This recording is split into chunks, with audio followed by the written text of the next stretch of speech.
G'day and welcome to the GameDay Squad Aussies. That's Pitty and we are the Fantasy Bros. We've partnered with GameDay Squad to bring you everything you need to know to succeed in this season's game. Thanks to everyone tuning in for our very first live Aussie Rules preview show. Remember to please submit any questions you may have about all things opening round and questions throughout the show. But before we move any further, Pitty, welcome to your very first live preview show, mate. How are you feeling? Mate, I'm absolutely pumped. Hey, it's good to see you again after a really big preseason and all that work has sort of come to this. Hey, it's our first live show, which is a really big thing for the Fantasy Bros that are stepping out into Aussie rules space. And I'm so excited to be talking about all the footy, mate, and doing it alongside you, of course. We have managed to survive the most difficult time of the year, and that's the footy off-season. We've been teased throughout the off-season with some intra-club matches, the State of Origin, of course, and more recently some practice matches. But we're finally just a day away from the commencement of season 2026, and I can't wait for things to get underway. Absolutely. And just to everyone as well, welcome to our viewers and listeners too. We can't wait to be engaging with you throughout the night as well and getting your thoughts on the weekend and seeing who you're keen on playing and what your thoughts are heading into this round. So just keep in mind, we'll be coming to you guys live throughout this whole season every Wednesday night. So just make sure you subscribe to the Fantasy Bros YouTube channel now so that you don't miss a thing. And if you haven't already, just make sure you like and subscribe as well across all our socials. So that's Spotify, Apple Music, TikTok, Facebook, and Insta throughout the season as well. So go follow us. Just search at FantasyBros AU. We've got plenty of content coming out, including pack and card giveaways throughout the season. We've obviously got that really exciting giveaway there tonight, mate, that preseason giveaway. So got heaps of people that are entered into that, and we cannot wait to see who gets those prizes at the end. And don't forget, check out our website for all the new merch, including that preseason fantasy textbook as well. Just head to www.fantasybrosau.com. And I believe those textbooks, they're on sale. So get straight into it, hey. That's exactly right. If you haven't purchased that textbook, make sure you do. We've got all things you need that will help you succeed in this season. We've got matchup data, we've got positional breakdowns, rankings, and our club previews, of course. We've got Mel in the chat. Hey all, happy to see you. Good to see you, Mel. Thanks for joining us. We also have such as Fife. G'day, such as who is saying good luck with the first live show. Thanks, mate. Really appreciate that. We'll need it too. We also have Des. Please save minor 22 squad, mate. I completely agree with you there, and I'm hoping Pitty can steer us in the right direction with that one at some point tonight. Yeah, we got you covered. And we can also see Roscoe saying, come on. And yes, I cannot wait for the season to start. So good to see you, Roscoe, mate. And then finally, we've got Silver Pigeon as well. Hey, all, good to see you there as well, Silver Pigeon. It was great to see everyone at the bingo last night for the Aussie Rules. It was a great night, awesome fun. We did see Stealth take away that bingo prize, which was really good to see. Yeah, well Pitty and I had some fun creating that bingo board, and I hope everyone enjoyed the night. But it's definitely not too late for new users to get started in GameDay Squad either. Simply download the app or visit the GameDay Squad website, create an account, and use the promo code FBAR26 in all capital letters, and you'll be rewarded with 3 9-player common packs just for doing so. Plus, you'll receive a multitude of free bronze starter packs to help your free-to-play starter team get up and running. So why wait? There's almost $5,000 in cash up for grabs, plus plenty of pack prizes to be won each round of the Aussie Rules season. So sign up now and join us as we look to collect, coach, and compete. That's right, mate. There's plenty of ways that new and existing users can get involved with GameDay Squad and win some unreal prizes, as you just spoke about. And speaking of those, like I alluded to before, we're going to be drawing our winners from our preseason giveaway at the end of this episode. So make sure you hang around for that. We've got 6 packs of players to give out, plus a unique 9-player all-star pack, which is going to be timed just beautifully coming into this opening round as we're trying to finalise those under-22 squads, trying to finalise our rabble of a primetime team, or for some of us anyway. and as we gear up for that first weekend of footy. And with the additions of our special competitions this season, we've just got so much to preview each and every live show. So we're going to preview who we think are the best players across each position in our standard competitions, as well as the all-important start and sit decisions for the week. And we'll obviously reveal as well at the end our contender team. So Haz and I, we're going to be playing across the contender, classic, and challenger competitions this year, plus the special competitions. And each week we'll bring you our contender team as it currently stands as well. We'll be very happy to share that each and every week, so you can see what we're thinking in terms of not just the players we're picking, but the salary as well, particularly in that contender competition, which we all love. We're going to touch on key players as well throughout those special competitions. And as always, you guys are going to have a chance to win some cards throughout the BroDown ShowDown segment, which we'll come to later. But Haz, mate, you are horribly out of form when it comes to that, and I cannot wait to absolutely rip you when we get to that segment. But before we get there, tonight's show will preview the 5 games that are happening in the opening round this weekend. Do you want to talk us through, mate, quickly what we have coming up this opening round for our viewers? Mate, I don't know how someone can be out of form. You haven't even got yourself on the board, so you've never been in form to begin with. So you can't throw any shade, mate. Well, you haven't won in months. That's the way I look at it, mate. So I'm not out of form. And you've never won. I'm not out of form. Anyway, we'll see. We'll see. I've given him the first pick in all positions, so he'll have a bit of a head start this week. So anyway, we got obviously opening round starting tomorrow night, which is the Swans versus the Blues at the SCG at 6:30 Australian Eastern Standard Time. Obviously, those teams have dropped already.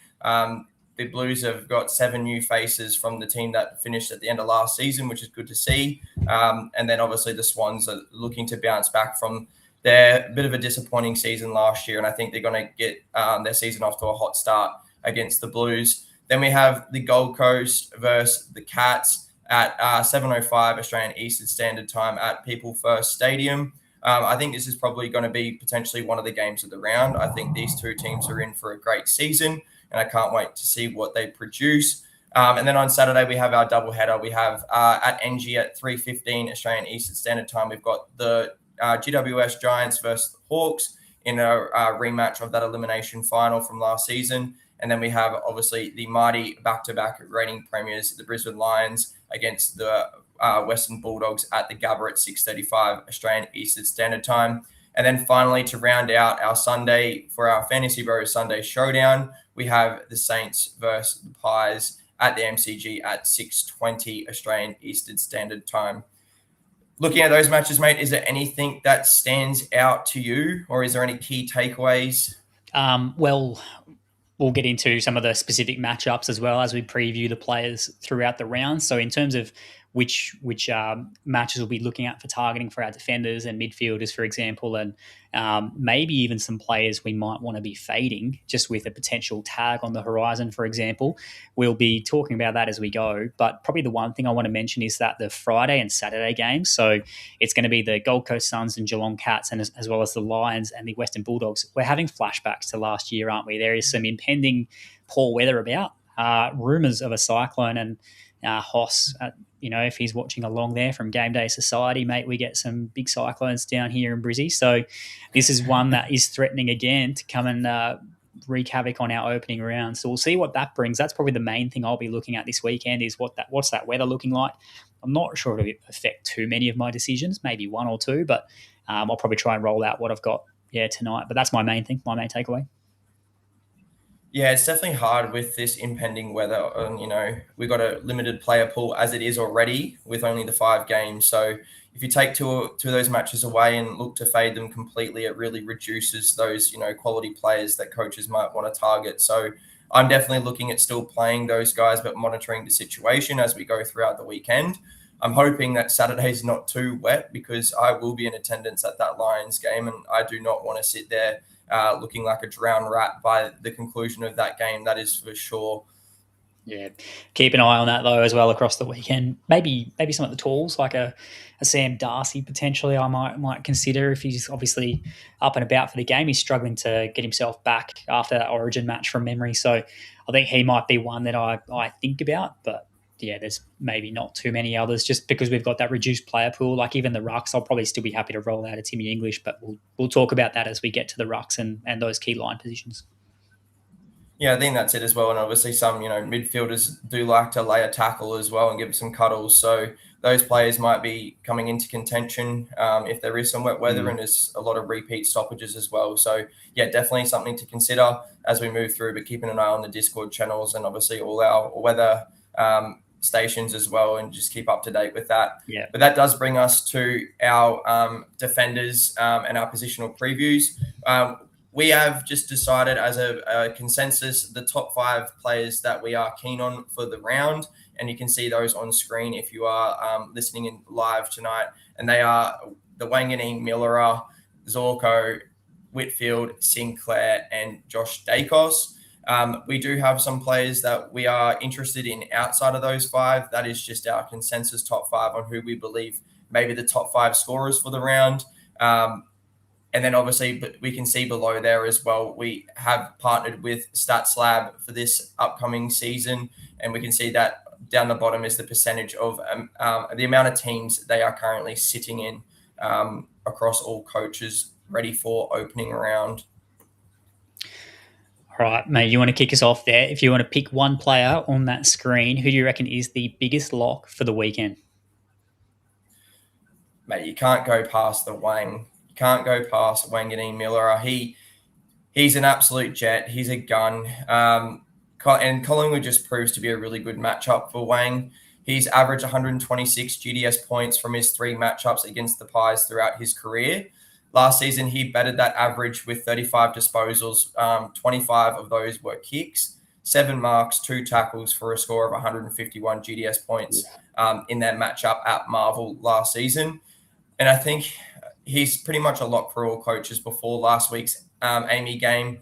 But just to send a gentle reminder to coaches of why he might be the highest scoring defender again this season. He gathered 28 disposals, 22 kicks, 5 marks, 2 tackles, and 4 goals for a score of 151 GDS points. His midfield role, it's legit. We talked about it all preseason. He had it at the end of last year. The Saints pretty much have now designed their system around him. He is their number 1 banana. He had 62% of the CBAs from his 79% time on ground, while he also managed to sneak down to the defensive goal square to take 2 kick-ins, which had the commentators quite amazed at the time. They were just saying that obviously he's all over the park. He was resting it pretty much full forward, and then he decided to sneak all the way down and get some kick-ins just to boost his fantasy score there as well. So he did also have a lazy 857 meters gained. I know that doesn't actually translate to any GDS scoring, but that's just seriously impressive, and it kind of just speaks volumes of Wang and his line breaking ability. He loves to take the game on, and he's going to make the most of every disposal that he gets. Yeah, 100%. He's an absolute star. Did you see some of those highlights as well where he's tearing down the wing and no one can get near him? Like, I just think these rule changes as well will just suit him down to the ground. And I'm not surprised that he went down and took some kick-ins. We flagged that this preseason. Like, that's his role. He's going to do what he wants, when he wants, how he wants. And the question is, though, this year, will teams find a way to nullify his impact? Or is he just going to be able to power through the tag like he has done a couple times that some other players haven't been able to do? He's just such a difficult matchup if he's playing everywhere. And again, if that ball is in transition and it's freely moving how we expect it to, teams are going to have less opportunities to really lock down and keep an eye on him unless they just have someone try to run with him the entire game and disregard whatever they're trying to do offensively. So I think that's my question with him this year is, will coaches start to look to do that? But he's just the most incredible player. If you're new to GameDay Squad and you're dipping your toes into Aussie rules, I'll give a shout out to Mian Gaming as well. He's slid into our DMs today asking a few questions. If you're new, make sure you watch this game and watch Nazaya Wanganeen Miller, just how he just graces across the field.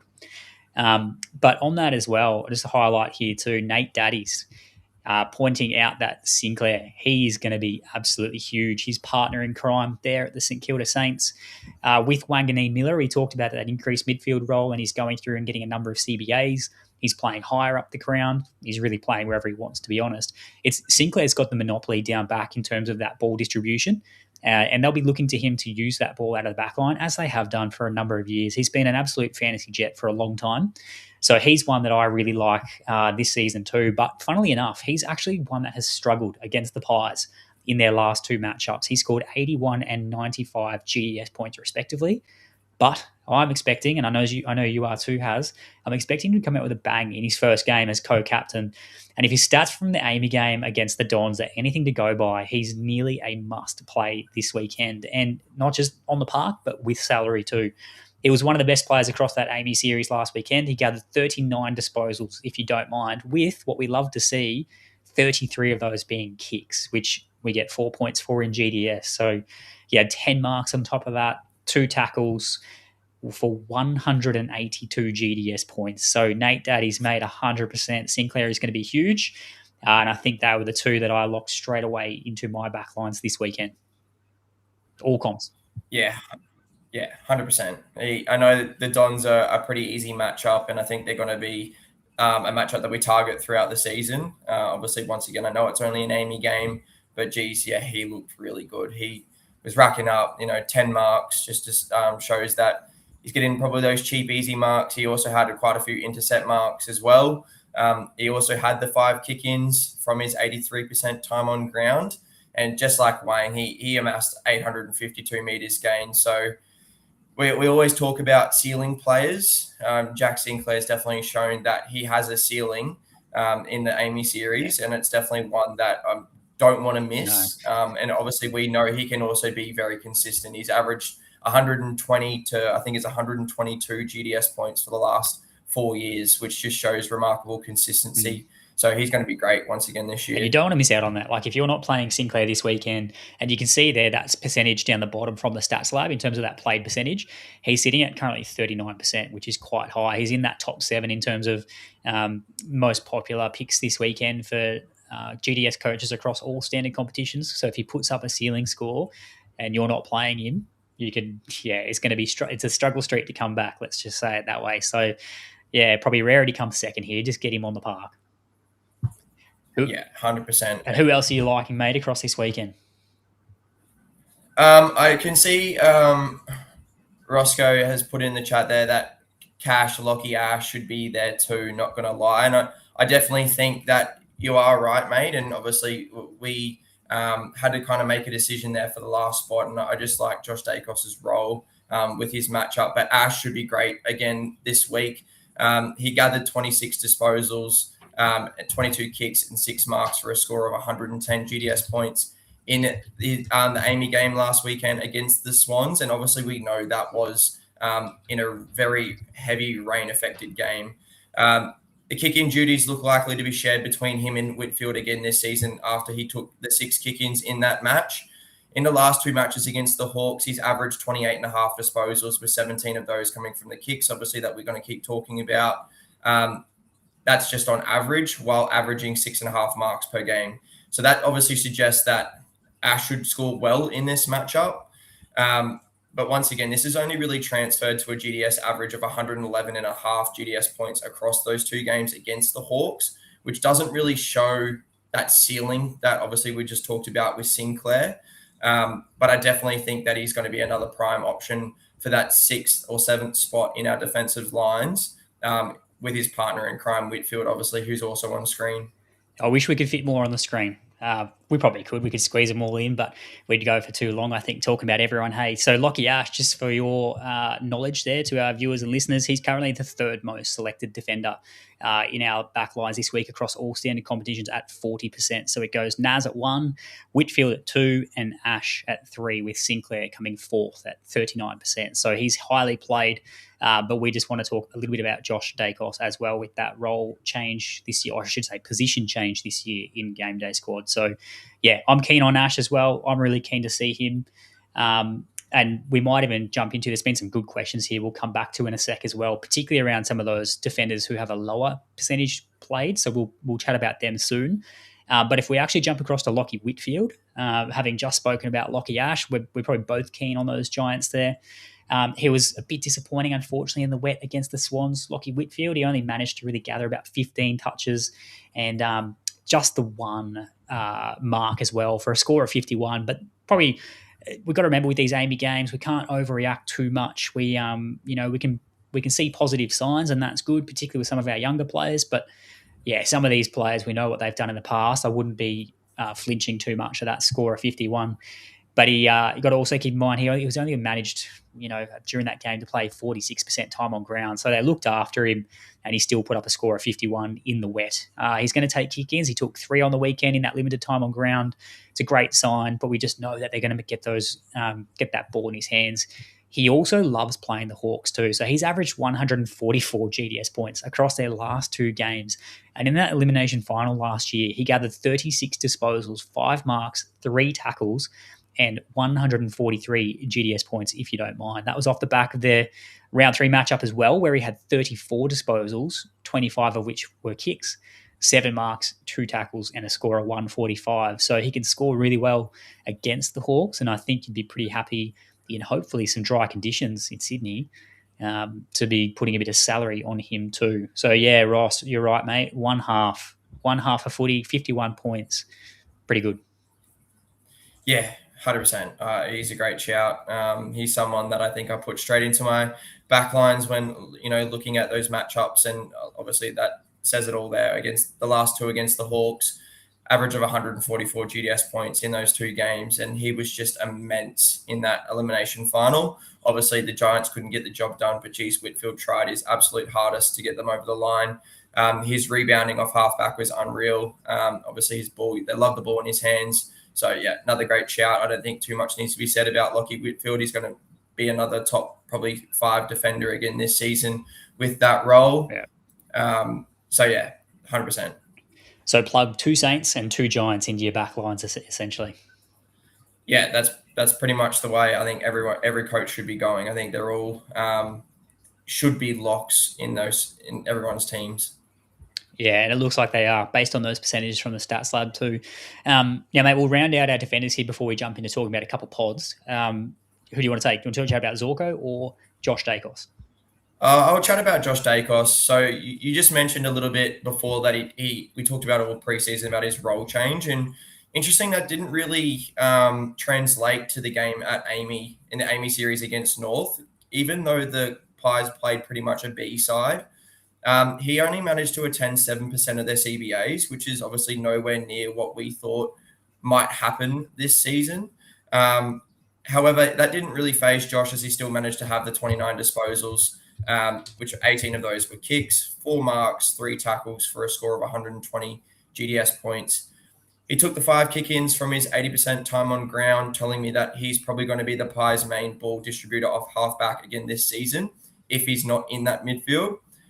He also comes into a pretty favourable matchup for defenders. The Saints are a positive matchup from last season for opposition defenders. They allowed 79.6 GDS points per game last season, which saw them rank as this second easiest matchup for defenders. So if Josh is in the back line with that halfback role taking kick-ins, I think he's going to take advantage of that matchup. And he certainly did that last year. He had 30 disposals, 6 marks for a score of 124 GDS points. So I think he's going to be in and around that mark again this week against the Saints.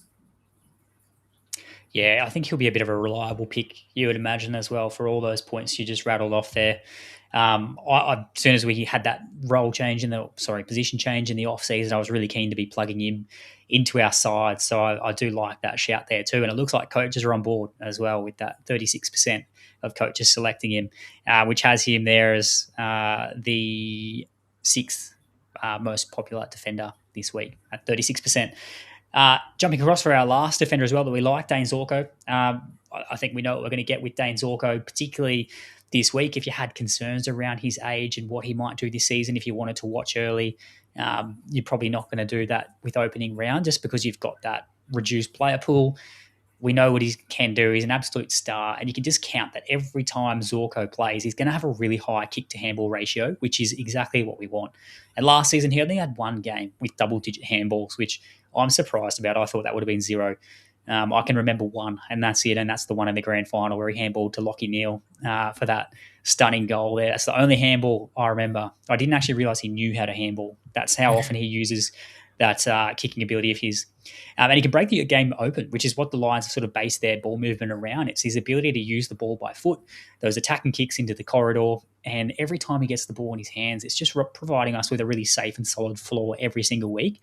So he averaged 26 disposals last season, and 21 of those were kicks. And he also averaged 7 marks as well. So that just contributes to his scoring potential. And against the Dogs in his last 2 games, or his 2 games last year, I should say, he had scores of 126 and 112. So he'll be a safe play for coaches this week against the Dogs, who rank as the 7th easiest team for defenders to score against. So a moderate matchup. You'd be pretty happy with that. And again, played at the Gabba. Even pending weather, I'd still play him. I have a feeling last year there was a game in the wet. And I feel like some coaches were maybe a bit scared off by playing Zorko at one stage, and he just showed even in the wet, doesn't matter. He's happy to score and score well. Yeah, I think that's probably the biggest flag for Zorko is coming into that matchup potentially with that weather affected game. Obviously, depending on how much rain they get, obviously ball movement might be stunted a little bit. So definitely probably something to watch. I think he's going to be in my teams probably, I guess, regardless. But it wouldn't surprise me to see maybe a low score if that weather doesn't suit that game style of his, which, like you said, he likes to break the game open by foot. And obviously we know weather conditions sometimes might have to rein that back in and play more defensive minded. So one to potentially keep an eye on, that's for sure. It could be.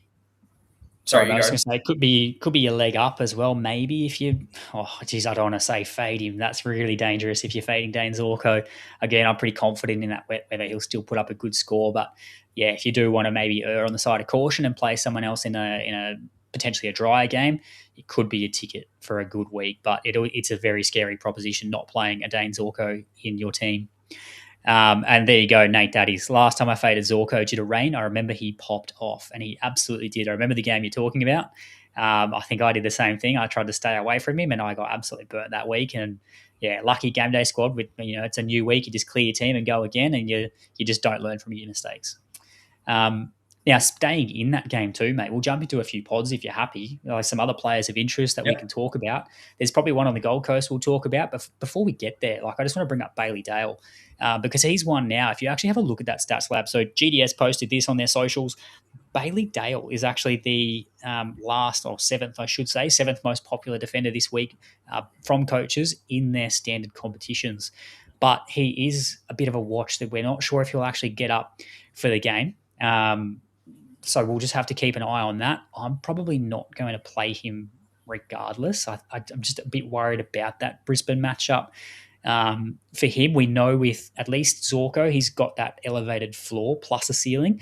Bailey Dale has a ceiling, but he has a scary floor at the same time. And particularly coming off injury, if there's any concerns, I think there's probably other options that I'll be looking at.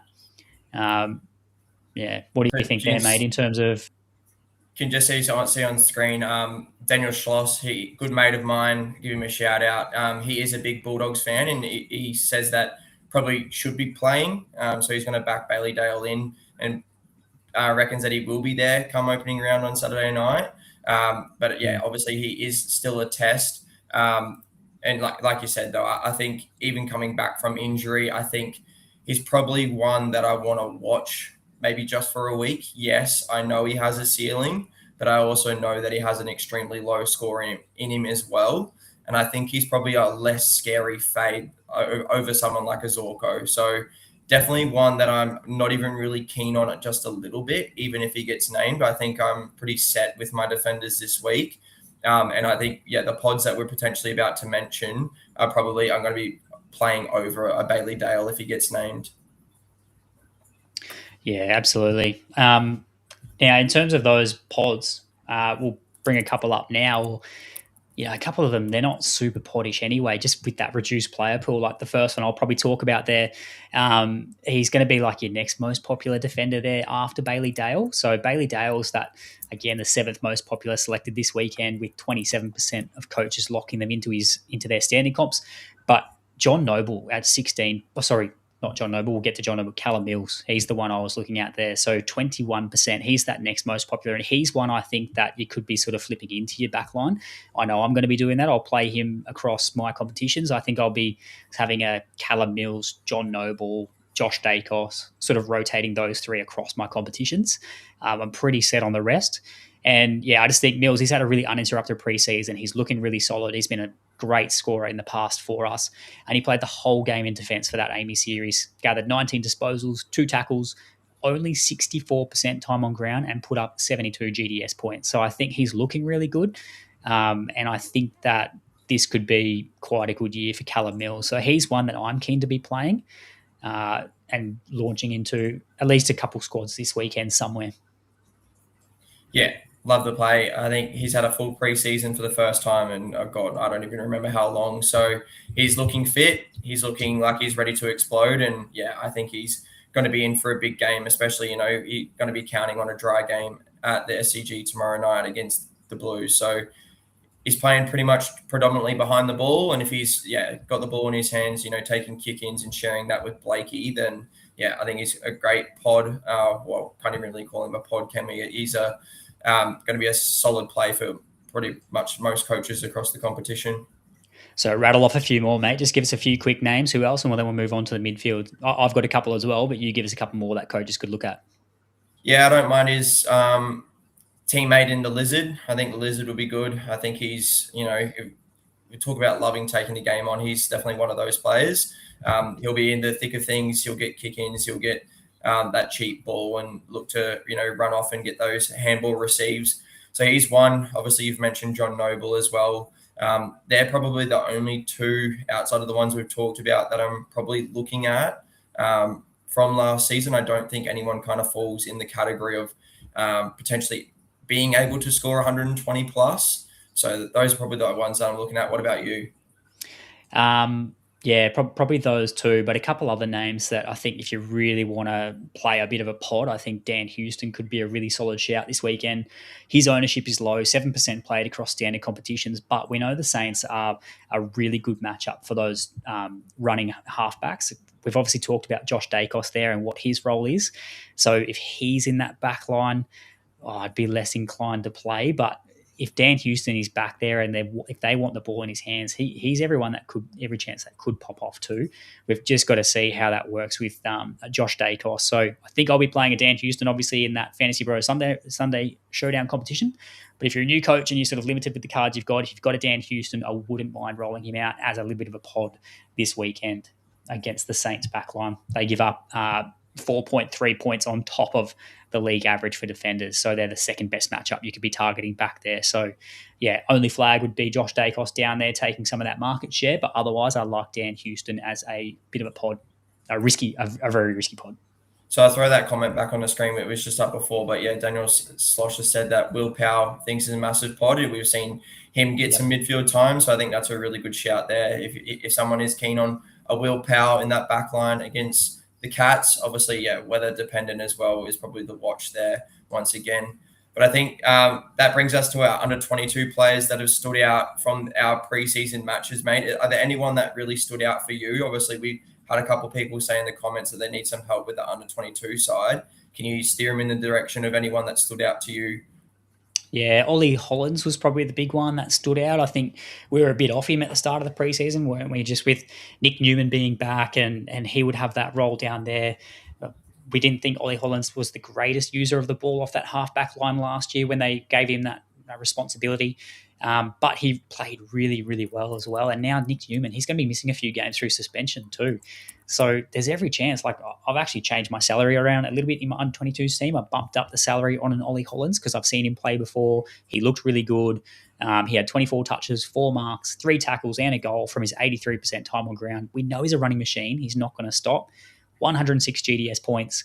I think that we have to be locking him into our backlines in that under 22s comp this weekend. So he's been named on the wing, and I'm pretty happy this week to be playing him in my under 22s.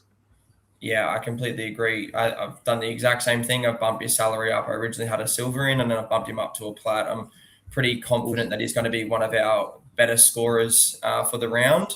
And the other guy that has kind of come from nowhere is Lockie Jakes from the Bulldogs.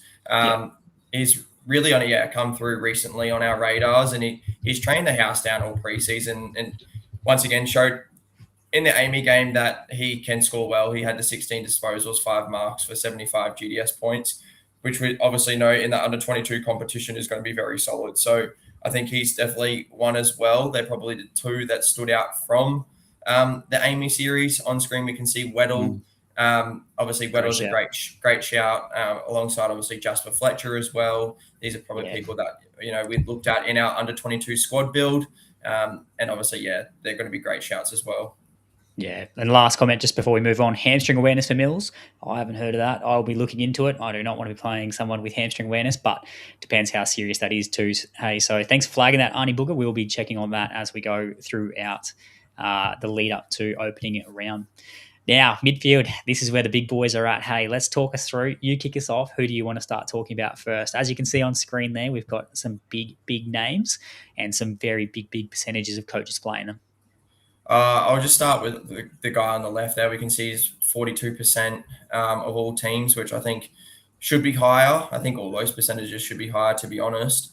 But it is Marcus Bontempelli. I said during the preseason that I think he's going to be the highest averaging GDS player this season. It was this time last year. He was on the sidelines with injury after he picked up an injury in the practice matches, and he just looked really good.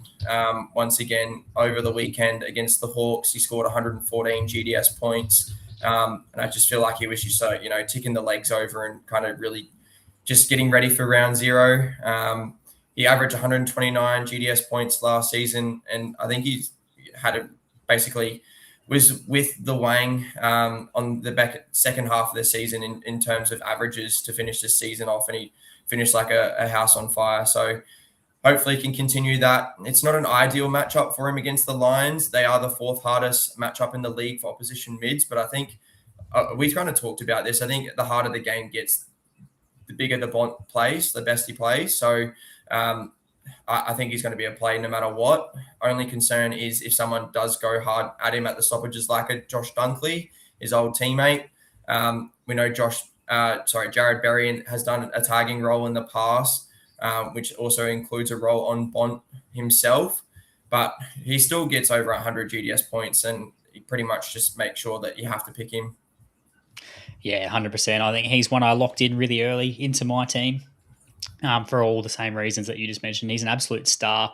And again, I think if you're not playing him this weekend, it's really, really risky if he does what we sort of expect. So I'd be playing him pretty quick.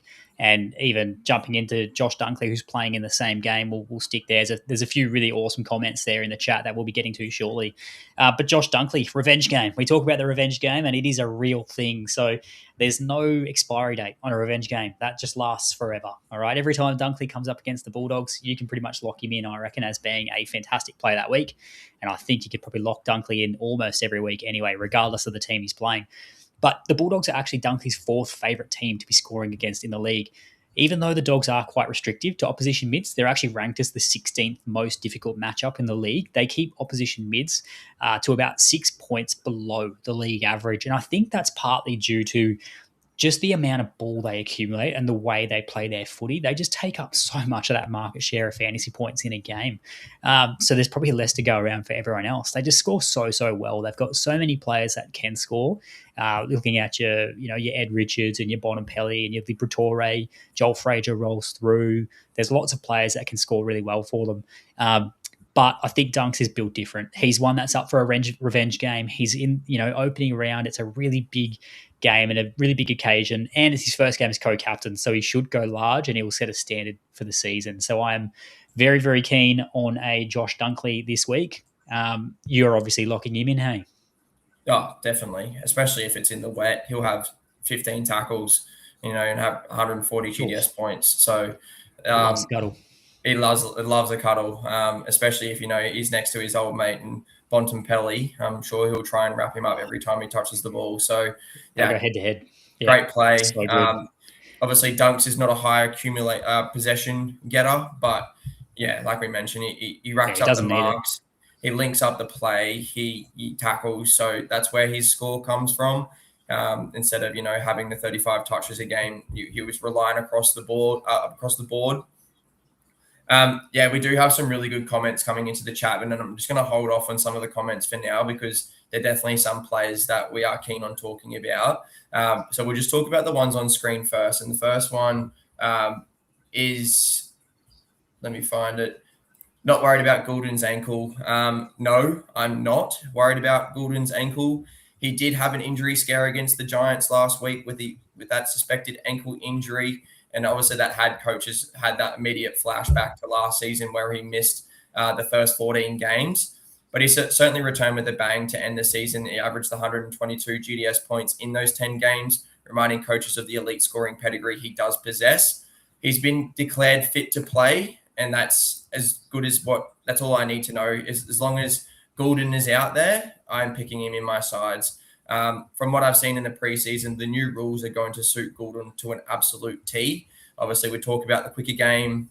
He's got elite ball use. So he's just going to be someone that absolutely thrives, and especially if he's given a chance to, get inside that CBA mix as well instead of being stuck out on a wing and going cold for a bit. So it could be a really good sign of what's to come. Goulden managed to gather 6 disposals and kick a goal in his 19% time on ground for a GDS score of 27. Obviously, we know that's not elite, but that does have him on track for a score over 120 if he was to play the game out. So definitely someone that if named, he's in my side no matter what. Yeah, and even that matchup, like against the Carlton Blues, so I think they were a neutral matchup last year. They sort of were middle of the table there in difficulty for opposition mids. They would restrict opposition to mids to about half a point less than their average, so it was much the same. But I just think this game in particular could be one where the Swans get off the chain a little bit. So Goulden could be one that really, if they're going to have a good start to their season, which I sort of expect they will, I think they might be able to put the Blues to the sword. And if they're doing that, Goulden's going to be leading the charge, and so is Isaac Heaney, who's someone that I'm also very, very keen on this particular weekend. Now, mate, I'm going to jump across there. I'll chat about Bailey Smith as being another potential option this week, because I just saw a bit of a comment in the chat there around Maxi Holmes, and it just reminded me like how much I'm keen on the Cats this week. So I'll jump across to Bailey Smith, and I just have a feeling that, the Baz circus, it might continue going around this year again. I love how it started. There's rumours he might not play opening round. You watch him play opening round and you watch him put up a massive score because he just loves the media attention. He's been cleared to play, but we all know that he could be potentially prone to a late out. So just keep an eye on that. That's all I'll be doing. My advice, though, just make sure you stay up to date with that final team list and keep an eye across the Discord server too, because we'll be letting you know as soon as, if we hear of anything. And if he does play, we know what he's going to do. He's an elite scorer. The only time we've seen him this preseason was in the State of Origin, and he looked really, really good. He was covering the ground extremely well, which is something we love to see. He was able to gather 25 disposals, 8 marks and 5 tackles, showcasing how well he can score across all lines for 120 points. He was the highest averaging midfielder last year. And, we were talking about our rankings at the start of the year. I've got no reason why to knock Bailey Smith down. And in GameDay Squad, we don't need Bailey Smith playing every single week. Like if he's a laid out, we've got the players we can add in. We can sort of change week to week. So, yeah, I think there's no reason why he is going to be any different in terms of his scoring this year. And, he comes into a positive matchup. The Gold Coast Suns, they're actually a really positive matchup for opposition mids. They would allow about 92 GDS points to opposition mids, which ranks them around the 6th best matchup in the competition. And if we actually think about what, if you go back to the elimination final last year, Freo and Gold Coast, Andrew Brayshaw and Caleb Sarong put up 160 GDS points from memory, 167 or 168 for Sarong, and then it was about a 140 something for Andy Bray. So opposition mids can go to town on the Suns, and we know Dimmer doesn't really like to tag, so I think Bailey Smith and a Max Holmes could go absolutely bananas this week. And are you happy, mate, if I actually just continue talking about Max Holmes, because he's been the player I'm the hottest on this week. I say the hottest, but I should have backed him in BroDown ShowDown, which we'll talk about later. But anyway, this matchup is one that is shaping up as very good for Maxi Holmes. And who put that comment in the chat as well, Haz? Who was that? Let me find it. I thought that was Izzy. Izzy, yeah, I think that's a great shout because, the Suns, as we talked about there, that a nice matchup. But last year without Bailey Smith, Holmes went monstrous against them. He had 25 kicks, 15 handballs, 6 marks and 5 tackles for a score of 170 GDS points. He's had an unreal preseason. He looks even fitter. He looks faster, which is hard to do based off what Maxi Holmes is as a player. And last week in the Amy series, he gathered 25 touches, 17 of those were kicks, 8 marks, 1 tackle, 1 goal from 79% time on ground, 118 GDS points. I think he's just an absolute lock. Like even going from the defensive line to the midfield line, I wasn't sure if I'd play him much this year, just with everyone available, but he's a genuine player and he's really good matchup. So I'm very keen on a Max Holmes this week, and he will feature in all my squads. Yeah, love a shout. I think, Bailey Smith is playing, obviously the highest averaging player from last year. I think he's a lock. And then obviously Max Holmes as well. But yes, you were very keen on him, and that's why I let you talk about him there. But he's definitely someone that when I was looking into the data for this week, his name jumped off the page screaming at me.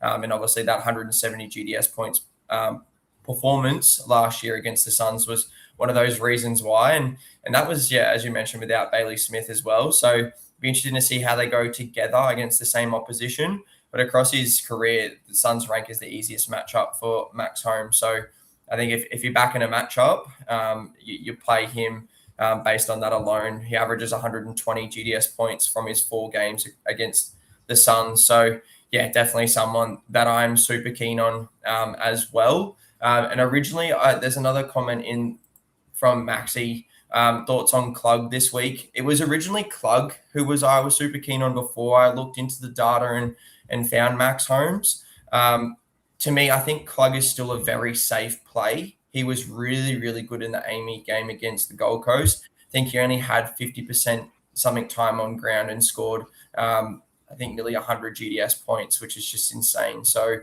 he looked really good. But the only thing, as you mentioned with dunks, when talking about him, the Bulldogs just don't really give up a whole lot of fantasy points to midfielders.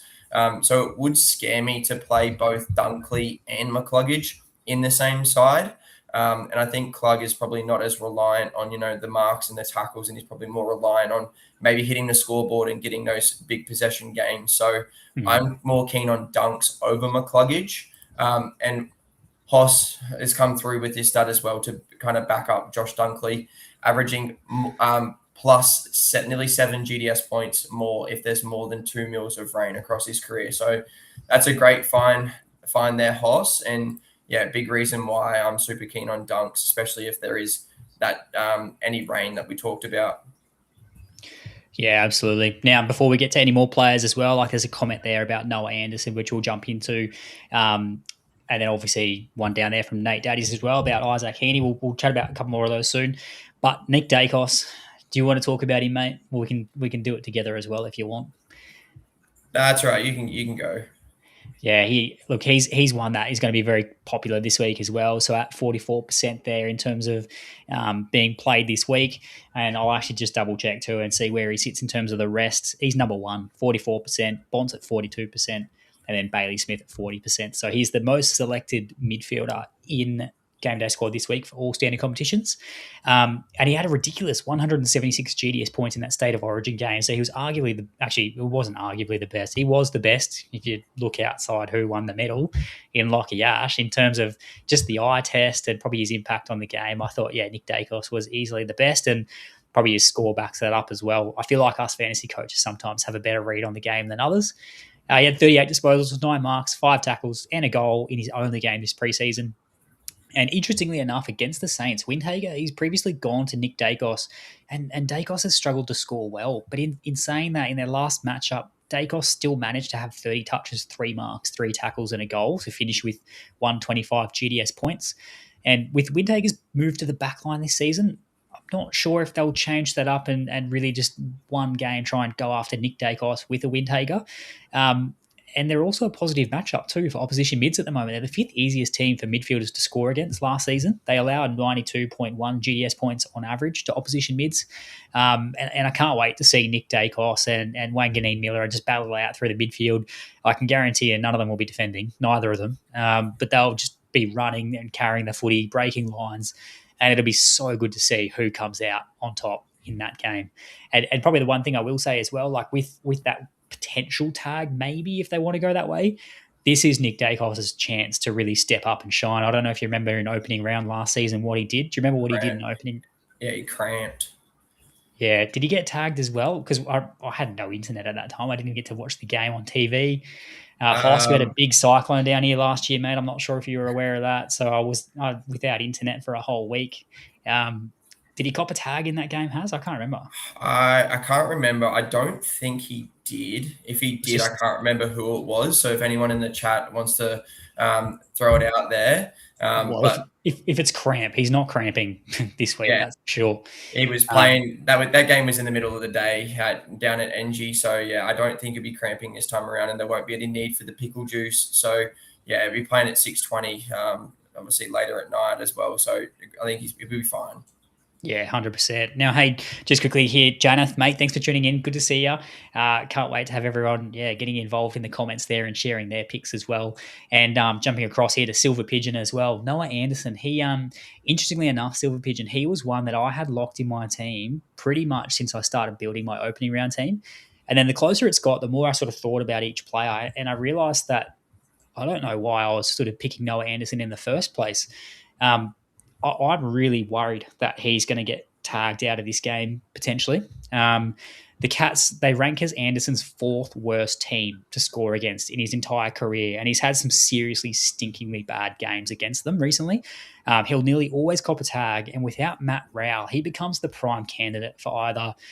I know we've talked about Tommy Atkins there potentially getting that, but I reckon it'll be Oishan Mullen personally that goes to a Noah Anderson. It was Mark O'Connor last time, and he kept him to a really, really low score. He managed 74 GDS points, which is probably not too bad, to be fair, but it's not what we need in the midfield. That will cost you a week, I reckon, if he puts that up. So I'm really scared by playing a Noah Anderson, so I'm actually fading him across all competitions. I'm not playing a single Noah Anderson card for that reason. I just feel like there's some other safer options. There's every chance he does have a great game, but I just feel like the risks probably outweigh the positives in that sense. And it'll just be interesting to see what the Cats do there to try and shut them out. But I just think that's a really easy ticket to winning the game is, shut Noah Anderson out, which they have the weaponry to do, and they have shown in the past that they can do that. Yeah, completely agree. I think the Cats are probably the one team that, will throw a tag out there. They've shown it before. Mullen went to McCluggage in both the qualifying final and the grand final last year. Mark O'Connor went to Cam Rayner as well as just, the big body impact player. And then we know Tom Atkins can also do a job in and around the stoppage as well. So, yeah, I'm definitely not keen on Anderson, even with Rowell out of the side and obviously Petrarca coming in. He just hasn't really looked like his game-breaking self yet this preseason. I know, obviously, it's the preseason, but, I don't want to be locking that into my side. And there we go on screen. Bedford tagged Dacos last year in opening round. Thanks, such as Fife. I forgot that Toby Bedford was a tagger because he kind of drifted away out of that midfield after a little bit halfway through the season. But, yeah, that's right. You've now jogged my memory, so thank you for that. Sorry, just mate, before we go on, Noah Anderson, Hugh McCluggage, we both said that we're not super keen on them this week. They are the 6th and 7th most popular defenders this week. So they're both at, Noah Anderson, midfielders, my bad. 26% currently playing them in their squads for Noah Anderson and 25% for Huey McCluggage. So, you can see the popular ones there that we've got on screen. It's your Dacos, your Bont, your Bailey Smith, Goulden and Dunkley. And then from there, you can sort of have a pick between your Anderson, McCluggage, Holmes. And then, a few other comments in there as well, like an Isaac Heaney, I think is a great shout. I'm playing him a fair bit in my competitions. I'm really keen on Isaac Heaney this week. I do think the Swans can get on top of the Blues and put them to the sword. And as I said before, I think that's off the back of Goulden and Heaney. So I'll be locking both of them into my squads. And obviously there was another one as well. Chalky Neal, he could be a good Poddy Neal, we can call him. And then Sam Walsh as well. So funnily enough, Sam Walsh is down on that list. He's only 15% played, so he'll be a genuine pod this weekend if you want to roll out a Sam Walsh. And I think he's had a great preseason, so there's every chance you can. Yeah, completely agree. There is another comment in here in the chat about what do we think about Norm. Sorry, just trying to find the comment. Two-time Normie. Two-time Normie. So obviously I'm not keen on him for our standard competitions. I think there are some bigger scorers that can be picked, but I definitely think he's going to put himself in those conversations throughout the season. Obviously, we know he's still the 4th midfielder at Brisbane, but obviously we have the under-22 competition now, and he's probably the vice captain of that side on a normal week behind Harry Sheasel, but Sheasel's not playing this week, so Will has the armband for sure. So obviously locking him in to the under-22 sides and making sure you have as much salary as possible on him because he'll probably be the highest scoring under-22 player this week. And then obviously as well, we talked about the times too. His brother Levi scored a huge 125 GDS points last week from 20 disposals while kicking 2 goals. So yeah, you lock them both in and just forget about it and move on. Yeah, I was happy last night at Bingo, mate. I was able to pack his diamond. I was very happy with that. So he now rolls out into my under-22 squad this week. And speaking of our under-22s, with that episode we did with Janeth, Cooper Lord was someone he flagged as being, a potential play in our under-22 backlines. And since then, Cooper Lord has made his way into both Haz and my under-22 team. So we're very keen on him for this particular round as well to see what he can do with a bit of a midfield role maybe. But again, we'll see what can happen. It's a tough game against that Sydney midfield, but I think in that 22s comp, he'll be great. And Harry Rouston as well. Obviously, we know that role change that's happened and some injuries there at GWS. So he might be that sort of fourth midfielder rolling through. We've obviously seen Toby Green gets a bump, which we'll talk about that later. So we'll still expect Rouston to go through, but he'll be a great play too in our under-22 sides. Now, mate, we need some motor. Let's go to the rucks. Yeah, let's do it. So on screen, you can see our 5 ruckmen for this round. Obviously, 2 of them are from the same team in Tom De Koning and Rowan Marshall. We have Timmy English, Brody Grundy, and Darcy Cameron to round out. To round out what we think is going to be the top 5 scorers of the week. I'm going to start us off. I'm going to talk about Timmy English. I think he's going to be the highest scoring ruck of the season, and I think he's going to be another great shout again this week. Obviously, we've talked about all preseason that these rules are going to potentially suit English, and he's going to be the one that benefits the most. And I feel that's a pretty common thought from all coaches across GDS. And he certainly didn't disappoint in his first showing outside of State of Origin. He had the 23 disposals, 6 marks, 2 tackles, 28 hitouts, 2 goals for a score of 154 GDS points. And he seemed to do it with pretty much not a lot of fuss. He only had the 77% time on ground and was rested for the majority of the last quarter. So definitely, we talk about ceiling scores. Timmy English definitely has a ceiling. He does come into a bit of a harder matchup with the Lions this week, but they're ranked 15th in points conceded to opposition rucks last season, allowing 88.1 GDS points, which is 9.1 points below the competition average.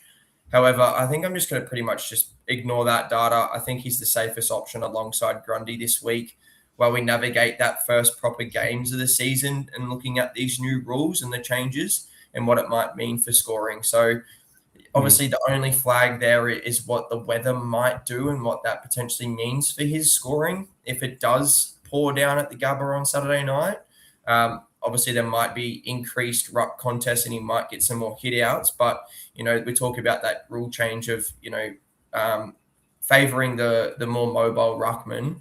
His disposal count's definitely going to be down if it's raining, so maybe one to consider there, but I'm super keen on him again. Yeah, I probably wouldn't. I'm not sure if I'd fade him just because of the weather. I might just drop the salary a little bit, but we'll have to see what plays out. But I agree. I think he will be the top scoring ruck come the end of the season with you, mate. I'm on the same line of thought. And speaking of another ruckman that I think the rules won't really impact, and if not, they'll favour, is the ruck pig himself, Brody Grundy. He was the other standout last weekend from the rucks, wasn't he? He had 15 touches, 3 marks, 2 tackles, 32 hitouts, and a goal for 101 GDS points. And he only played 58% time on ground, so about half the game. So he absolutely, his burst through that middle of the ground was on the, the highlights for the weekend, and he was seriously impressive. He passed the eye test. It was in terrible conditions. So he's just one that I think that it's probably as simple as we're locking in English and Grundy and we're moving on. Yeah, I think so. And obviously we will still talk about some others for everyone out there that's listening. Obviously Darcy Cameron's there. He looked really good in the State of Origin. Obviously there were 5 ruckmen playing in that game and he was the highest scoring ruckman in that game. And it looks like he's definitely going to be a ruck that can, run and jump at the ball and, win those hit outs. He does manage to get quite a few disposals, but he doesn't rack up anywhere near as much, as English or a Grundy will. So I'm just a little bit concerned that he doesn't have a ceiling. I know he did have some ceiling scores last year, but just consistently, I think English and Grundy are going to be better scorers. And obviously Cameron's going to be coming up against the tag team of Tom De Koning and Rowan Marshall. And I think that's probably a good time to talk about them. Because they do need to be discussed together as a pair now that they're both obviously at Saints. We talked about them at length in a St Kilda preview, and we really got our first look at what it might look like to start the season in the Amy series.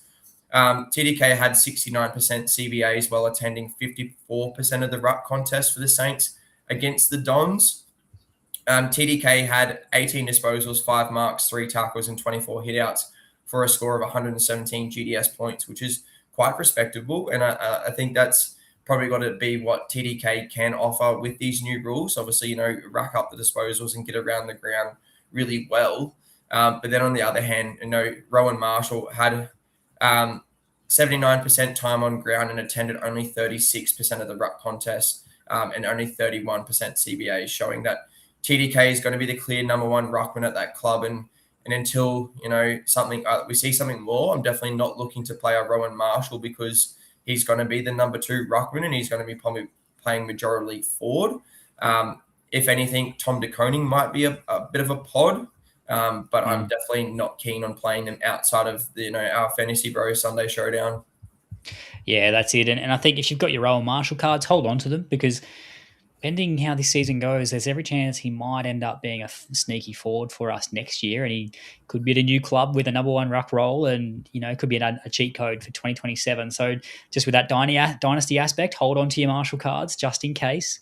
But I agree. I don't think we can be playing him just yet until we see how that all works. And I also think with Darcy Cameron, I was keen on him in the preseason, but he comes up against the Saints. If you look at the data from last year, it's actually a pretty good matchup.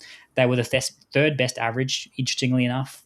If you look at the data from Stats Lab, so they allow 11.4 points above the league average. And that was probably because of Rowan Marshall, right? Like, he would just allow opposition rucks to do what they want because he would do what he wants. But I think that's different this year. That's why I'm staying away from Darcy Cameron, because I want to see having that two-headed monster there in terms of your Marshall and De Koning. I worry that data is might not be reflective of what's going to happen this season. So I want to watch this first. What do the rucks do? What do they put up against a Rowan Marshall and a TDK combo? Is it going to be a good matchup? Is it a poor matchup? So I'm going to sort of stay away from that one until we know more, because sometimes we know with those double rucks, they can be quite restrictive to score against. So Cameron's a pod, but I'm probably just not going there this week, even as hot as I wasn't in this preseason. So you can see on screen now, we got Nate Daddies in the chat saying Wits would be probably his 3rd ruck, and it's not something I actually don't mind. He's coming into a pretty good matchup with Geelong. They were the 6th easiest matchup for ruckman last season, averaging 7.1 points over the league average. So don't mind that. It's just obviously, these new rules, Jared Witts potentially might be someone that does struggle.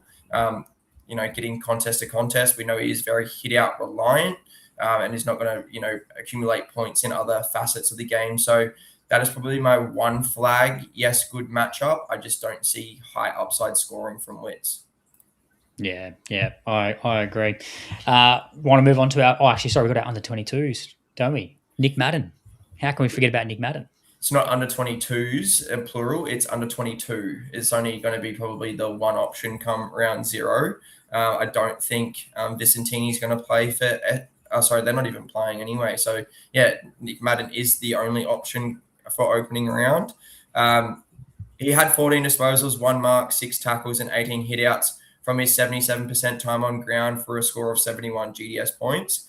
He attended 65% of CBAs. But obviously the major flag there is that's without Briggsy. Briggsy didn't play in that game. He had 5 free kicks against as well, which is also another flag, obviously leaking points. But obviously I think there's no other option. So if he's named, he's going to be the pick in the under 22 ruck line, and it's as simple as that. Yeah, that's it. All right, forwards, mate, and then we'll wrap this up. And we've got our giveaways to go through as well, those player packs and that 9-player rare pack as well. So starting off there, you can see on screen Petrarca, Flanders, Darcy, Green, Manor. Lots of players we can be picking from this week, but I think there'll be a pretty common theme across our forward lines. I think Petrarca and Flanders, if we want to start with those two, I think they're your biggest walk-up locks for this particular round, just given Flanders' midfield role that he's currently got there at the Saints and what he did in the preseason. I think he's looking in incredible form.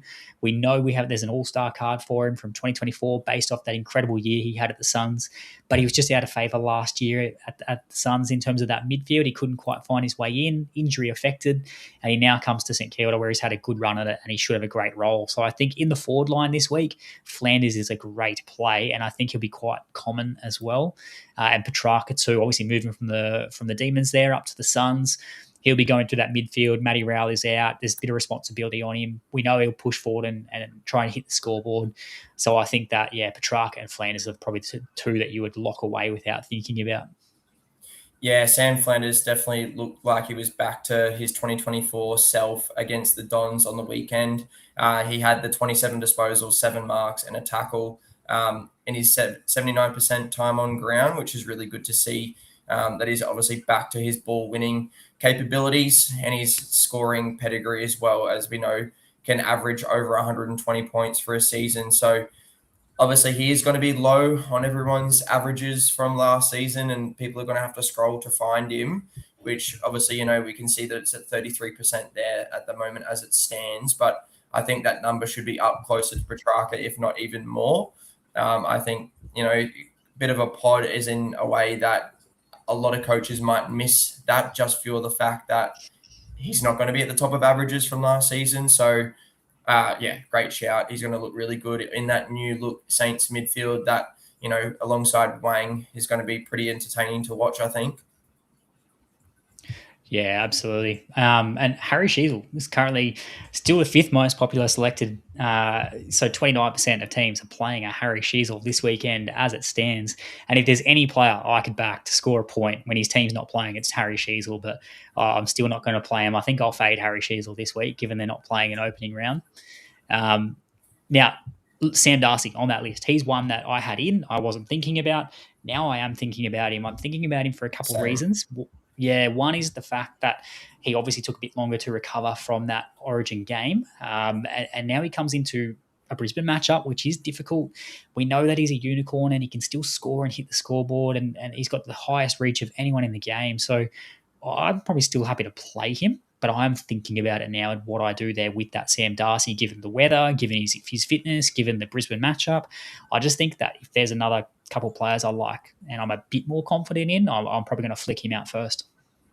Yeah, I completely agree. I think there's a couple of Hawks that we're probably going to touch on in a minute that, at the moment I'm only playing one of them. And I've got Sam Darcy in my side that we're going to see shortly in the contender competition. But I think, if that weather looks like it is coming, and obviously he hasn't even been cleared yet to play, is a test. Obviously, if he's ruled out, he comes straight out anyway.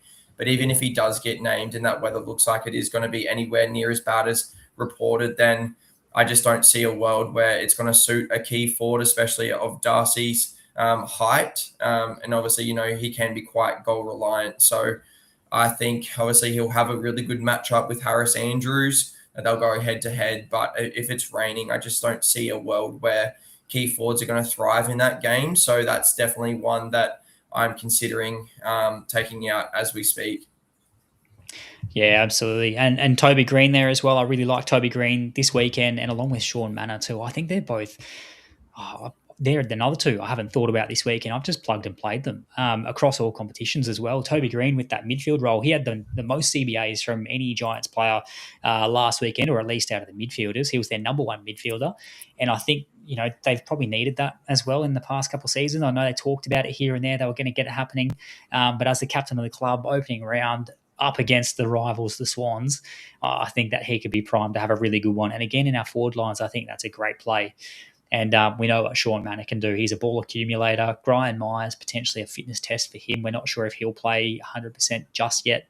And we just know Manor is super reliant. The way he works up the ground, plays off that half-forward flank, but he gets around the contest. So I really like him too in that forward line. He also had CBAs on the weekend. I know Bailey Smith was out, but Manor was in the starting midfield mix. So potentially one to watch as well. Like, he rolls up to the stoppage anyway from a high half-forward flank. And like you said, he accumulates there. So, I think he's in all my sides as it stands. And I think I'll definitely be keeping an eye on Brian Myers if he's named. Obviously, another one that's a test as well. If he's named, he's straight into my sides. He's just an absolute gun. I love the way he plays. He's just so quirky, and I just love watching him. So he'll be into my sides regardless if he is named. Yeah. And then just a comment there on screen from Arnie Booger as well, a couple names we could be considering. There's one I like there probably more than the other, and that's Charlie Curnow. I think he's going to be a good shout this week, and I'm rolling a Charlie Curnow out across a couple teams. It's Revenge probably game. Yeah, revenge game. It's going to be Curnow, Sam Darcy, and can't remember the other one. There's two or three I'm going to be floating here and there. So I think revenge game, there's every chance he kicks an absolute bag. And he's got, Goulden, Heaney, Warner, all these star mids delivering the footy down his throat. So he's one I really like this weekend.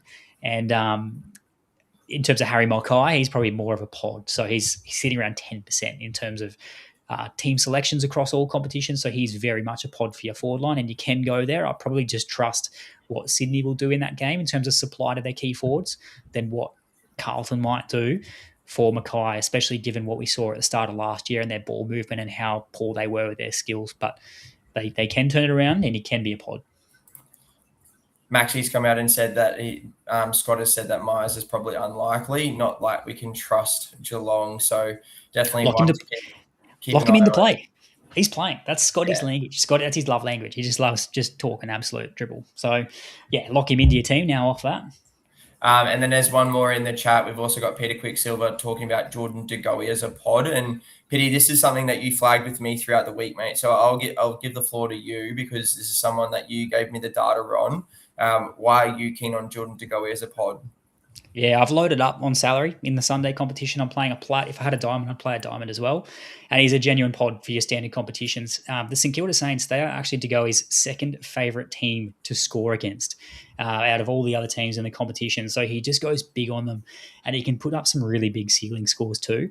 And now we've seen that he's had a really good preseason. He's looking fit, and there's every chance he's getting more midfield time through those CBAs. And just have to double check now as well and see what his CBAs were across the weekend. But I really think that he could be one this week. We're looking at as that pod in those standard competitions. So didn't play. Oh, there you go. I was just having a look for his name there. Didn't play.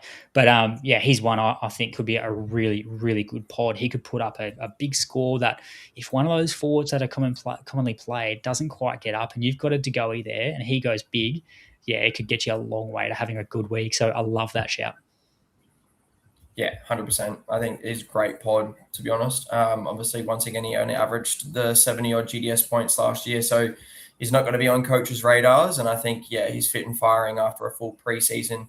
And if he can stay injury-free, then, great play. Hey, Roscoe there in the chat, hope Myers gets up. I know I sort of had a joke there and said lock him in, but if he is named, are you going to play him, Haz? Will you roll him out, or are you a bit worried now? No, 100%. If he plays, I'm playing him. Yeah. I'm confident. I'll follow he's you. He's just so consistent. Yes, he is a test, and there may be a bit of an injury niggle there, but from memory, it's only a finger or a thumb or something like that, so it's probably not going to be something that really impacts his scoring ability. So I'm just going to back in the caliber of player that he is, and I'm just going to lock in a safe, even if it is only 90 points in the forward line. I'm going to take that every day of the week. Oh, take it and run. Hey, and speaking of running, we got Dill in the chat as well, our fantasy bro. How many tackle meters will Cleary get this weekend? He'll get a lot of tackle meters, mate. I'll tell you that much. I don't know what they are, but he'll get a lot of them. That's for sure. There won't be many Clearys playing in AFL this week, though. That's for sure. No, that's it. Hey, there's two going around, but not sure if they'll play. And in terms of some other players, I'll tell you who I'm playing across all competitions. So that's Contender, Classic, and Challenger. And yeah, I just want to back myself in here. I've been hot on him all preseason, but it's Connor McDonald. I'm playing him across all competitions from the Hawthorn Hawks. I think that he's one I've been keen on. We know what we've talked about in terms of when Will Day is out of the side, he gets a bump of around 15 points. And that's some fantasy points. That's not actually GDS points at the moment. So you put a bit more on that in terms of the points we get for kicks, and especially when he hits the scoreboard too. So that's across a large sample size of games. And he's got an increased midfield role now. He had 39% CBAs, and he scored really well across the weekend there as well. So he's one that I think the other reason too why I'm keen on him is he's not going to be as commonly played as others. But if we look at our data there for our forwards, the GWS Giants are the second worst matchup for opposition forwards. And in terms of midfielders, they are the worst matchup. So you look at that and you go, well, I'm not going anywhere near them. But there's a couple of reasons why I am. There's a reduced player pool. That's one. We talked about the increased midfield role, Will Day being out. There's points up for grabs. There's CBAs up for grabs. 3, he's looked really good in the preseason and he's got an incredible scoring pedigree. And the other reason why I'm really keen on him there as well is we've seen what's happened to the Giants midfield. They've got Clary as their midfielder, Tom Green is out, Finn Callahan is out. I just think that the data we've seen from the Giants will not be what we see this weekend. And when we have a reduced player pool, I think I'm pretty happy to be playing a Connor McDonald. And if I've been keen on him all preseason, I'm going to lock him in. And if I'm wrong, I'm wrong. That's fine. It happens sometimes. But I just want to back myself in because if I don't pick him and he goes off, I will kick myself. Yeah, I would kick you as well because you have been very keen on Connor McDonald, and I think you should back your gut. And I think I'm going to follow you in there with that as well. Like I said, I'm tossing up either Connor McDonald or his teammate Dylan Moore for probably the last forward spot in my sides. And obviously I talked about I've got Sam Darcy in there at the moment, so quite easily could play both of them. That is if Brian Myers doesn't get up. Obviously Dylan Moore as well. We know he can be a very good scorer on his day. I don't know what the role is going to look like. I don't think it's going to be CBAs, but he can be a consistent scorer regardless. So it's probably going to be once again, talking about safe plays. Dylan Moore is probably one of those. And then probably alongside Zach Bailey as well. So Bales just is, all Australian last year, got some midfield action. He's an impact player. He'll hit the scoreboard. I think Zach Bailey's in for another big year. And I think if anything, he might be a top 6 averaging forward at the end of the season, just based on pure impact and, making the most of his touches when he gets this chance. So definitely one as well that I'm locking into all my sides. Well, do we want to have a look at our teams as well while we're here, mate? Do we want to jump into that contender team, or have you got someone else in that forward line you want to quickly shout out? Quickly touch on the under 22 players from the forward line that stood out across the Amy series last weekend. And the one that really, really stood out for me, and is not someone that I was looking at all before last week, and that was Leo Lombard. He scored 86 GDS points, and he obviously is listed as a forward. He only averaged 28 points last season, which would mean he's well down on coaches' potential list of players to play. If they weren't aware of how he went last week, he kicked the 3 goals and he looked really, really good and looked really strong. He was breaking tackles and, running the ground really well. So definitely someone that's come into my under 22 side. Obviously now that Riley Sanders has been ruled out. So definitely someone I'm keen on after his performance last week.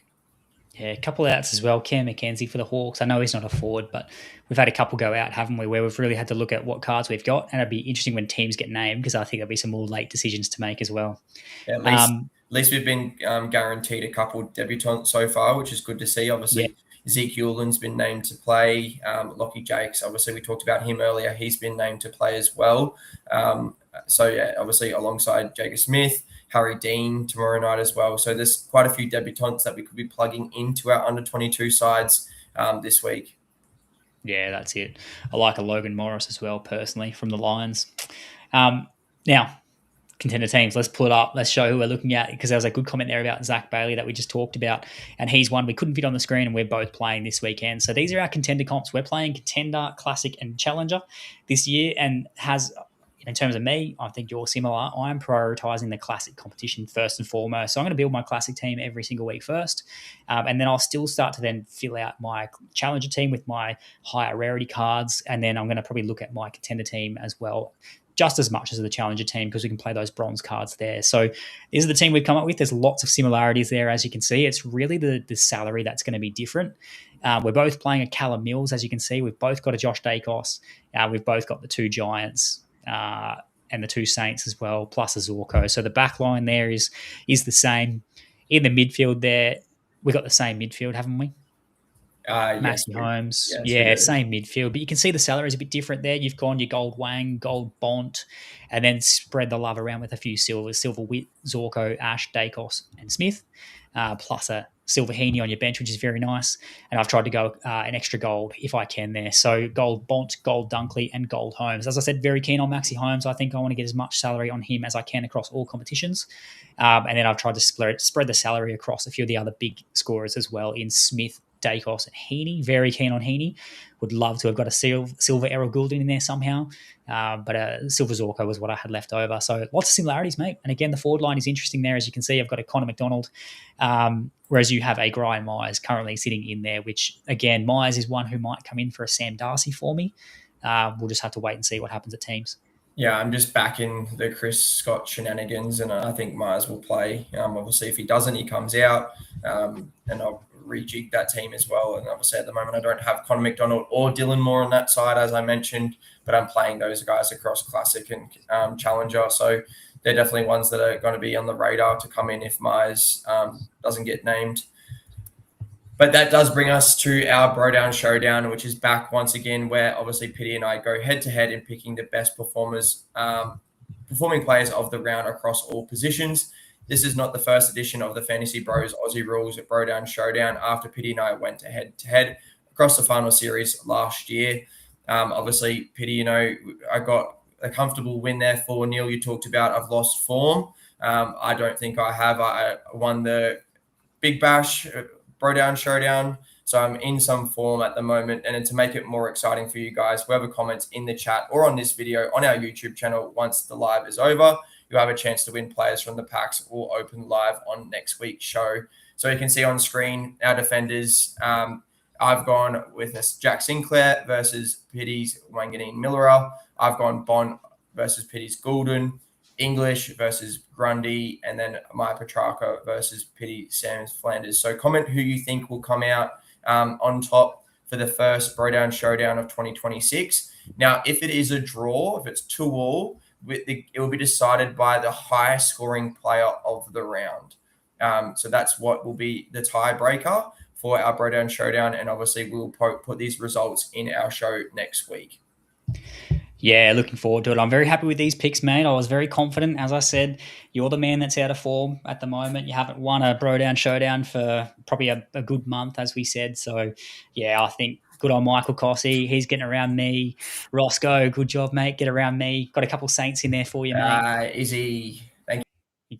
Yeah, a bit of love for Haz from Izzy as well. So get in the comments there, and whoever comes out on top, if you have commented their name, you will go into the running to win some cards from the packs that we open next week. So get those in now. Now, mate, are we keen to get into our giveaway, our pre-season giveaway? So before we do, we've got Dill commenting, not salty about losing the BBL BroDown ShowDown, so he's going to go Pitty for the bounce back. Yes, good on you, Dill. Thanks, mate. I need all the confidence I can get. So as you can see here on screen, we have our preseason giveaway. So thanks so much to everyone who got behind the Fantasy Bros in the preseason. It means a lot to us. We, Haz and I, this is our first time starting off in this podcasting journey. Dylan Stew got us on board. So to have this sort of support just means the world to us. And it's been so good touching base with, like your Janeth and your Hoss as well in that preseason, and hopefully get a few more on the show throughout the year as well. So just thanks to everyone for their support. I'm going to spin the wheel now anyway, and we're going to have a look and see who gets a pack. So I'm going to go those 6 names first, or 7, sorry, and then we'll go across and we'll have a look at what those people have won. So number 1, so someone who's won a prize is Ganners. Well done, Ganners. So Pitty, are we the winners? Are we just going in order? This is going to be pack 1, so Ganners will get pack 1. Yep. Yeah, spot on. So I'll take that one out. So again, we'll spin that now. This is for pack 2. All right, we have Ben Duff there. Well done, Ben Duff. Now, sorry, Haz, let me clarify. Do we want to do that? We're happy to do just pack 1, pack 2 all the way through? Yeah, let's just do that. I think that's going to be the easiest way for all viewers.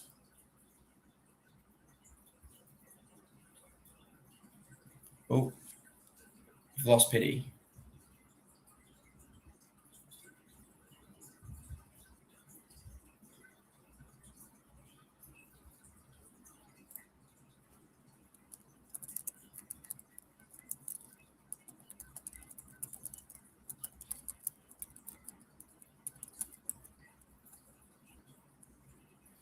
Yeah, so we've lost Pitty. All right, so anyway, we will get Pitty back. If he doesn't come back, we will do those draws and get them into the Discord server as well. We might even do just like the Rugby League boys earlier, we might do a live wheel spin to announce those packs. On screen, you can see those packs there. So Gunners did secure pack 1, which was a silver Isaac Rankin, a gold Brayshaw, and a gold Max Hall. And then we had Ben Duff secure pack 2, which was a Zach Guthrie, Colby McKercher, and a Judd McVee. So if Pitty doesn't get back because he does have the wheel, we will put that into the Discord server at some stage before tomorrow night to make sure everyone can get those cards and play the necessary cards there. And then obviously finally our pack 7 is the rare pack. So on the screen there, anyone that does win a trade is going to put up all those players for a trade and message Running Amok or Pitty on the Discord server, and he'll get back to you. If you win the rare pack, which is pack number 7, I will have the pack code for you. So hit me up on Discord and I will send that through to you. But that wraps up our show tonight. I think Pitty probably won't be joining back. So reminder, new users, use our code FBAR26 for 3 9-player common packs to help get your contender teams started. And obviously as well, you will get plenty of bronze cards to help your starter team as well. Thanks to all viewers and listeners. It's been a great first live preview Aussie Rules show. All the comments have been unreal in the stream. Hopefully everyone has enjoyed the show, and we'll see everyone again next week for our round 1 live preview, where we'll be previewing all 18 sides for that. So best of luck to everyone for round 0. Hopefully the weather can hold off for those 2 Queensland games, and we will see everyone again next week. Thanks, everyone.